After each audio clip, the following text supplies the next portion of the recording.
दोस्तों संतुलित और असंतुलित समीकरण किसे कहते हैं, यानी कि बैलेंस और अनबैलेंस इक्वेशन क्या होती है। तो ऐसी इक्वेशन जिसमें अभिकारक और उत्पाद दोनों पार्ट के अगर परमाणु की संख्या बराबर होती है तो ऐसी इक्वेशन कहलाती है कि वो इक्वेशन बैलेंस इक्वेशन है, यानी कि समीकरण संतुलित है। लेकिन अगर दोनों तरफ परमाणुओं की संख्या बराबर नहीं होती है तो ऐसी इक्वेशन को हम कहेंगे कि वो समीकरण असंतुलित समीकरण होती है, यानी कि अनबैलेंस होती है।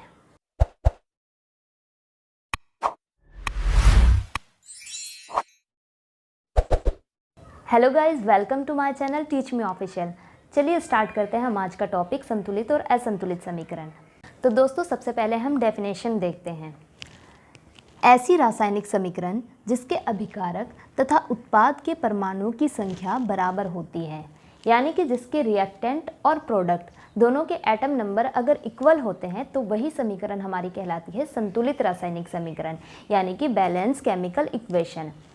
गाइस, अब हम पहचानेंगे कैसे कि ये इक्वेशन संतुलित है या नहीं। उसके लिए हम आपको एक एग्जाम्पल दिखाते हैं। एक एग्जाम्पल लेते हैं, जिंक ऑक्साइड प्लस H2SO4 यानी कि सल्फ्यूरिक अम्ल equals to zinc sulphate plus H2O। मतलब जब हम जिंक ऑक्साइड की सल्फ्यूरिक अम्ल के साथ अभिक्रिया कराते हैं तो हमारे पास जिंक सल्फेट प्लस H2O यानी जिंक सल्फेट और जल बनता है। अब हमें चेक करना है कि क्या दोनों साइड इनके परमाणु की संख्या बराबर है या नहीं। तो चलिए इनको चेक करते हैं। सो गाइस, सबसे पहले हम चेक करेंगे जिंक के परमाणु की संख्या। हम देखते हैं कि जिंक के परमाणु की संख्या सिर्फ एक ही है। परमाणु की संख्या का मतलब है अगर इनका कोई मल्टीप्लिकेशन हो, यानी इनके साथ किसी नंबर की मल्टीप्लाई हो तो वही कहलाता है इनके परमाणु की संख्या। लेकिन यहाँ जिंक अकेला है, इसके साथ किसी भी नंबर की मल्टीप्लाई नहीं हो रही। इसका मतलब ये है कि जिंक के जो परमाणु की संख्या है वो एक है और ये दोनों और बराबर हैं। अब हम चेक करेंगे ऑक्सीजन की। यहाँ पर ऑक्सीजन के परमाणु की संख्या एक है और अगर हम सल्फ्यूरिक अम्ल में चेक करें तो यहाँ पर ऑक्सीजन के परमाणु की संख्या है 4।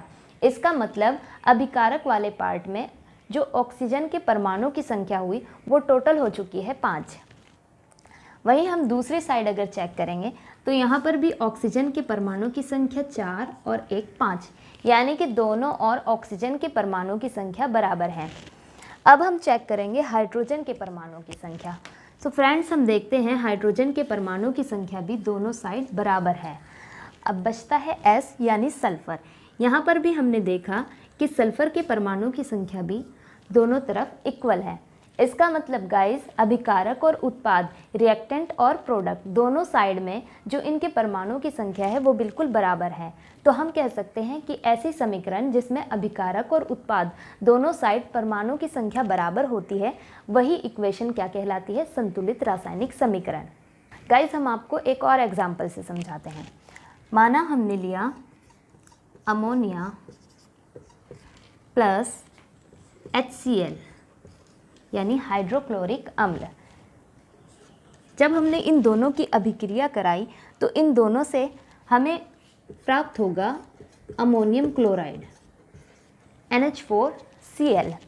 तो अब हम चेक करेंगे क्या दोनों साइड परमाणु की संख्या बराबर है या नहीं है। तो हमने देखा, सबसे पहले हम नाइट्रोजन के परमाणु की संख्या चेक करती हैं। अभिकारक वाले पार्ट में नाइट्रोजन के परमाणु की संख्या 1 है, जबकि हमने उत्पाद वाले पार्ट में जब चेक किया तो वहाँ पर भी परमाणु की संख्या नाइट्रोजन की 1 ही मिली। इसका मतलब दोनों साइड परमाणु की संख्या बराबर है। हाइड्रोजन के परमाणु की संख्या 3 + 1, यानी कि हाइड्रोजन के परमाणु की संख्या हो गई है टोटल 4। वहीं अगर हम दूसरी साइड उत्पाद वाले पार्ट में हम जब चेक करते तो वहाँ पर भी हाइड्रोजन के परमाणु की संख्या 4 होती है। अब लास्ट में हमारे पास बचता है Cl यानी कि क्लोरीन, जो दोनों और इक्वल है। इसका मतलब ये इक्वेशन कैसी हो गई, ये इक्वेशन भी बैलेंस इक्वेशन हो गई। अब दोस्तों, अगर आपसे पूछा जाए कि हमें बैलेंस इक्वेशन की ज़रूरत पड़ती क्यों है, यानी कि हमें इक्वेशन को संतुलित करना क्यों ज़रूरी होता है, तो फ्रेंड्स, एक नियम होता है द्रव्यमान संरक्षण का नियम, जिसमें हम ना तो द्रव्यमान को उत्पन्न कर सकते हैं, ना ही उसका विनाश कर सकते हैं। और अगर हमें इस नियम का पालन करना है तो हमें इक्वेशन को बैलेंस करना पड़ता है। सो गाइस, ऐसी समीकरणें जिसके अभिकारक तथा उत्पाद इनके परमाणुओं की संख्या बराबर ना हो, यानी कि अगर दोनों और हमने चेक किया इनके परमाणुओं की संख्या इक्वल ना आए, तो ऐसी समीकरणें कहलाती है असंतुलित रासायनिक समीकरण, मतलब अनबैलेंस केमिकल इक्वेशन। एग्जाम्पल से हम देखेंगे। माना कि आपके पास है मैग्नीशियम प्लस ऑक्सीजन। जब आपने इन दोनों की अभिक्रिया कराई तो ये दोनों मिलकर बनाते हैं मैग्नीशियम ऑक्साइड। अब गाइस, हम इनके परमाणुओं की संख्या चेक करेंगे। यहाँ पर हमने देखा कि मैग्नीशियम के परमाणु की संख्या 1 है। अगर हम उत्पाद वाले पार्ट में चेक करेंगे तो वहाँ पर भी मैग्नीशियम के परमाणु की संख्या 1 है। इसका मतलब मैग्नीशियम के दोनों और परमाणु की संख्या बराबर है। लेकिन अगर हम ऑक्सीजन के परमाणु की संख्या चेक करते हैं तो यहाँ पर ऑक्सीजन के परमाणु की संख्या 2 है, जबकि दूसरी तरफ जब हमने उत्पाद वाले पार्ट में चेक की तो वहाँ पर हमें ऑक्सीजन की संख्या 1 मिली। इसका मतलब ऑक्सीजन के परमाणु की संख्या इक्वल नहीं है। जब भी हमें ऐसी इक्वेशन दिखे जिसमें अभिकारक और उत्पाद इनके परमाणु की संख्या बराबर ना हो, तो ऐसी समीकरणों को हम कहते हैं कि वो समीकरणें असंतुलित रासायनिक समीकरण होती है। चलिए हम एक और एग्जाम्पल से समझ लेते हैं। माना कि आपके पास सोडियम और क्लोरीन, ये 2 तत्व हैं। जब आपने इनकी अभिक्रिया कराई तो ये मिलकर बनाते हैं NaCl, यानी कि सोडियम क्लोराइड। तो गाइस, अब हम चेक करेंगे। यहाँ पर सोडियम के परमाणु की संख्या 1 है, जबकि दूसरी साइड भी इसके परमाणु की संख्या 1 है, यानी कि सोडियम के परमाणु की संख्या दोनों और बराबर है। लेकिन क्लोरीन के परमाणु की संख्या हमने देखा कि एक साइड में 2 है, जबकि दूसरी तरफ उत्पाद वाले पार्ट में इसके परमाणु की संख्या 1 है।